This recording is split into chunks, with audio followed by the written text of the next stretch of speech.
Well, this brings us to the 7th visit, and I hope to hand you the master key to success before I finish, because my subject will lead you so near to the master key that you will be apt to recognize it. As I have suggested in previous visits, a positive mental attitude can clear away all obstacles which stand between you and your major purpose in life. Because of the importance of the subject of our visit, I shall not only tell you that a positive mental attitude heads the entire list of the 12 great riches in life, but I am going to give you explicit instructions as to what you must do to keep your mind positive. In all the success books I have written, I have never suggested to my readers what they should do without clearly telling them how to do it. Are you ready? If you are ready, this visit may bring the most important change in your life you have ever experienced. 1. Learn to adjust yourself to other people's state of mind and difficulties so as to get along peacefully with them and to refrain from taking notice of trivial circumstances in your relations with other people by refusing to allow them to become controversial incidents. Great people always avoid small incidents of controversy when possible. 2. Establish for yourself a definite fixed system of conditioning your mind at the beginning of each day so you will keep it positive under all circumstances. 3. Learn the art of selling yourself to other people by indirection, such as asking leading questions which will bring out the sort of reactions from others which you desire. And do not permit yourself to be drawn into argument over unimportant subjects. 4.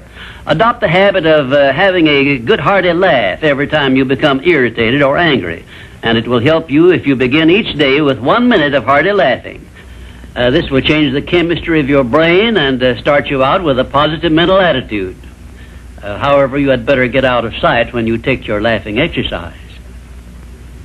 5. Start each day with an expression of gratitude for all the adversities, defeats, failures you have experienced in the past, and search for the seed of an equivalent benefit these have yielded you through the passing of time. Then give thanks for the blessings you expect to receive during the day.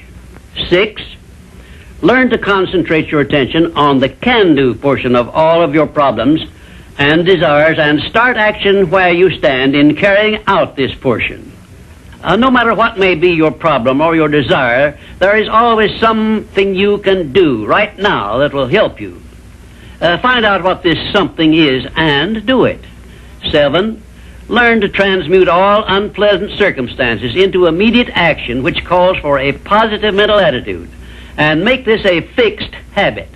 For example, when you are angry, switch your mind to some sort of action in connection with your hobby or your major purpose in life, and keep it busy with that subject for 5 minutes. 8. Recognize that every circumstance which influences your life, whether it is a pleasant or unpleasant circumstance, is grist for your mill of life, and so use it to make it pay you dividends in one form or another, remembering meanwhile that your strength grows out of your struggles. Follow this instruction and you will soon learn that there is no such thing as an unprofitable experience. 9. Look upon your life as a continuous process of education, of learning from all your experiences, good and bad, and to be always on the alert for gains of wisdom which come to you a little at a time in both your pleasant and unpleasant experiences. 10. Make the world over to fit your own pattern if you choose, but begin with yourself in some sort of self-improvement which will make you more open-minded, patient, and generous in your relations with others. 11. Express gratitude twice daily for your recognition of the fact that you have been given complete control over your own mind, and ask for guidance in order that you may use this profound gift wisely in all your thoughts and acts. 12. Go out of your way daily to comment enthusiastically on the good qualities of those with whom you live and work, but do not mention their negative qualities. Then observe with benefit to yourself how quickly others will begin to concentrate on your good qualities. Remember, I'm still talking about how to keep your mind positive. And 13, Accept all criticism of yourself as an occasion for self-examination to determine how much of it is justified, and you will be sure to make startling discoveries about yourself which will help you to the remainder of your life. 14. Do not accept from life or anyone else anything you do not desire. And remember that Mahatma Gandhi proved himself to be more powerful than the great British military forces by this simple method of passive resistance. 15. Remember always that there are two kinds of circumstances which cause you to worry. Those you can do something about, and those you can do nothing about. Nothing, that is, except to use passive resistance and refuse to permit them to worry you. 16. Keep your mind eternally engaged in thinking of that which you desire most, your major purpose in life, so no time will be left for you to waste on thinking of that which you do not want. And let me digress here while I tell you we are now rubbing elbows with the great master key of success this very moment. And 17, if you should ever be so unfortunate as to feel sorry for yourself, look around until you find someone who is worse off than yourself, and start where you stand to give him help. Make this procedure a habit, and you will witness one of the great miracles of life, because that which you do to or for another, you do to or for yourself. And 18, choose some person whom you consider to be the sort of person you would like to be. Then go to work and emulate that person in every way possible. Great people have always been hero worshippers, but they pick the right sort of people to emulate. 19, cultivate your tone of voice so that your words have a pleasing musical sound.